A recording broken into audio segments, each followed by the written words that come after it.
بسم اللہ الرحمن الرحیم۔ اسلامی رسوم و آداب کے حوالے سے جو غلط فہمیاں پائی جاتی ہیں، انہی ایک غلط فہمی میں سے یہ بھی ہے کہ یہ بات بیان کی جاتی ہے اور نبی صلی اللہ علیہ وسلم کی نسبت سے بیان کی جاتی ہے۔ یہ کہا جاتا ہے کہ نبی صلی اللہ علیہ وسلم نے فرمایا ہے، ان کا ارشاد یہ ہے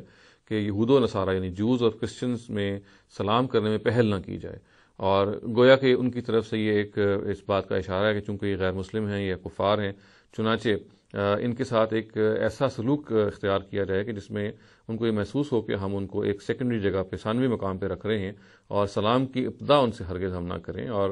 بعض روایات میں تو اس سے بڑھ کے بعض اور باتیں بیان ہوئی ہیں، مگر اس کو ہم یہاں زیر بحث نہیں لا رہے۔ یہاں ہم تنہا اس بات کو لے کے آ رہے ہیں زیر بحث کہ جو روایت میں یہ بات آ گئی ہے، مسلم میں یہ روایت ہے، اور میں وہ روایت بھی آپ کے سامنے پڑھ دیتا ہوں کہ نبی صلی اللہ علیہ وسلم سے جو منسوب الفاظ ہیں مسلم شریف میں، وہ یہ ہیں کہ لا تبدؤ الیہود ولا النصارى بالسلام، یعنی یہود و نصارہ سے سلام میں پہل نہ کی جائے۔ تو یہ وہ سوال ہے جس کو ہم ایڈریس کریں گے۔ ظاہر ہے اس کا مطلب پھر یہ ہے کہ کیا اسلام ہمیں یہ حکم دیتا ہے کہ ہم جہاں پہ بھی مخلوط معاشروں میں رہتے ہیں، مخلوط معاشروں سے مراد وہ معاشرے ہیں کہ جہاں پہ مسلمان دوسری اقوام کے ساتھ، دوسرے مذاہب کے لوگوں کے ساتھ رہتے ہیں۔ ہمیں معلوم ہے کہ پاکستان میں یا بہت سارے اسلامی ممالک میں تو شاید یہ مسئلہ نہ پیش آئے، مگر امریکہ میں، برطانیہ میں، آسٹریلیا میں، جہاں پہ بہت بڑی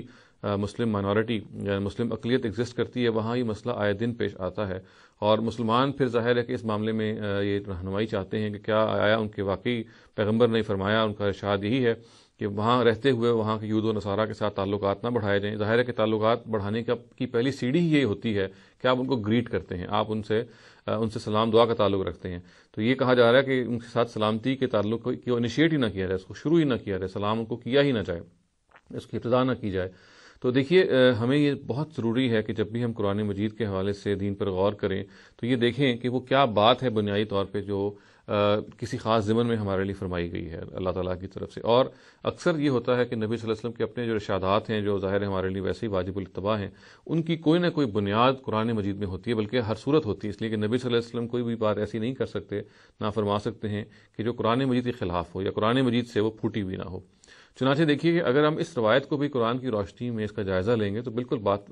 واضح ہو کے سامنے آتی ہے کہ نبی صلی اللہ علیہ وسلم کا جو یہ حکم ہے، یہ ایک خاص کیٹیگری آف نان مسلمس کے متعلق ہے، یعنی غیر مسلموں کی ایک خاص کیٹیگری سے اس کا تعلق ہے۔ اور نبی صلی اللہ علیہ وسلم کے حوالے سے چونکہ ایک قانون قرآن مجید میں تفصیل سے بیان ہوا ہے، میں بارہا اپنے مختلف لیکچرز میں اس کو عرض بھی کر چکا ہوں، بالکل مختصراً میں اس کو اگر دہراؤں تو وہ یہ ہے کہ اللہ تعالیٰ رسولوں کے ذریعے سے ان لوگوں کو دنیا میں سزا دیتے ہیں کہ جو جانتے پوچھتے ہوئے حق کا انکار کرتے ہیں، اور ان لوگوں کو جزا دیتے ہیں اسی دنیا میں کہ جو اس حق کو قبول کر لیتے ہیں۔ اور یہ سزا اور یہ جزا دنیا میں جو ہوتی ہے، یہ اصل میں اس بڑی سزا اور جزا کے لیے دلیل بن جاتی ہے جو ہم سب کو آخرت میں پیش آنی ہے۔ یہ جو معاملہ اللہ تعالیٰ کرتے ہیں، یہ رسول کے جو براہ راست مخاطبین ہیں، جو امیجیٹ ایڈریسز ان کے ساتھ کرتے ہیں، اور یہ ہر رسول کی زندگی میں ہوا، اور آخری مرتبہ رسول اکرم صلی اللہ علیہ وسلم کی زندگی میں یہ واقعہ پیش آیا کہ انہوں نے جب حق کی حجت تمام کر دی، یعنی حق کو اس درجے میں پیش کر دیا کہ اس کے انکار کی کوئی گنجائش باقی نہ رہی، تو اس کے بعد پھر جن لوگوں نے جھٹلایا، جنہوں نے انکار کیا، ان کے ساتھ پھر اللہ تعالیٰ نے سخت رویہ اختیار کرنے کے بارے میں ہدایت فرمائی اور مختلف احکام دیے۔ انہی احکام میں سے ایک حکم یہ تھا کہ ان کے ساتھ سلام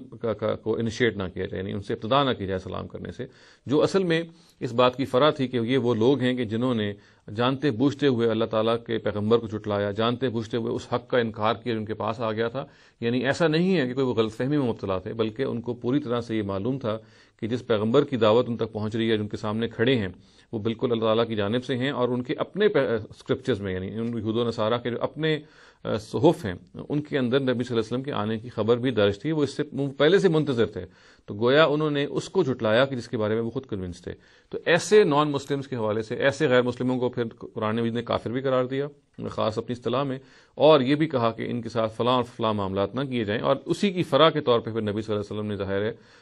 جو سزا ان پہ نافذ کی۔ تو ظاہر ہے آپ جب سلامتی کی دعا کسی کو دیتے ہیں تو وہ اس میں آپ یہ اس کے لیے دعا مانگ رہے ہوتے ہیں، مگر ان لوگوں نے اپنے رویے سے بتا دیا کہ سلامتی کی دعا کے مستحق نہیں رہے، اور چنانچہ یہ روایت یہی بتاتی ہے۔ اس کے بعد جو اگلی بات سمجھنے کی ہے وہ یہ ہے کہ آج کے یہود و نصارہ یا نبی صلی اللہ علیہ وسلم کے دور کے یہود و نصارہ کے گزر جانے کے بعد اس روایت کا اور اس قانون کا جس کا میں نے عرض کیا قرآن مجید میں حوالہ ہے، کسی سے کوئی تعلق نہیں ہے. یعنی وہ جو پورے کا پورا قانون ہے وہ نبی صلی اللہ علیہ وسلم کے اور رسولوں کے جو براہ راست موجود مخاطبین ہوتے ہیں ان سے متعلق ہوتا ہے، کیونکہ حق کی حجت انہی پہ اس درجے میں تمام ہو گئی ہوتی ہے کہ وہ ان کے پاس اس کے علاوہ کوئی گنجائش نہیں ہوتی. اور اس کی اطلاع چونکہ پھر پیغمبر اور ہی دیتے ہیں اللہ تعالیٰ کے بہشت پہ اللہ تعالیٰ کی طرف سے، چنانچہ رسولوں کے رخصت ہو جانے کے بعد اگرچہ اتمام حجت تو آج بھی ہو رہا ہوگا، حق جو ہے آج بھی واضح کیا جا رہا ہے، اللہ تعالیٰ اپنے مختلف طریقوں سے اس کو واضح کرتے ہیں، مگر ہمیں یہ نہیں معلوم کہ حق کا انکار آج کو کرنے والے کون سے وہ لوگ ہیں جو جانتے بوجھتے ہوئے ان کا انکار کریں. چنانچہ ہم جو لوگ چونکہ ہم جانتے بوجھتے انکار کرنے والوں کی تشخیص نہیں کر سکتے، ان کو ہم متعین نہیں کر سکتے، لہٰذا اس قانون کا اطلاق بھی ہم نہیں ان پہ کریں گے. خاص طور سے یہ بات جو یہاں بیان ہوئی ہے کہ یہود و نصارہ کے ساتھ سلام میں پہل نہ کرو، یہ انہی یہود و نصارہ سے متعلق ہے جو اللہ تعالیٰ کے یعنی رسول آخری رسول ہیں نبی صلی اللہ علیہ وسلم ان کے سامنے موجود تھے اور انہوں نے حق کا جانتے بوجھتے ہوئے انکار کیا، اور اللہ تعالیٰ کی طرف سے نبی صلی اللہ علیہ وسلم کو یہ حکم دیا گیا کہ آپ ان سے تعلقات کو منقطع کیجیے اور ان سے سلام میں پہل نہ کیجیے. اس پورے کے پورے قانون کا بعد کے آنے والے لوگوں سے کوئی تعلق نہیں ہے. اقول قولی ھذا واستغفر اللہ لی ولکم ولسائر المسلمین والمسلمات.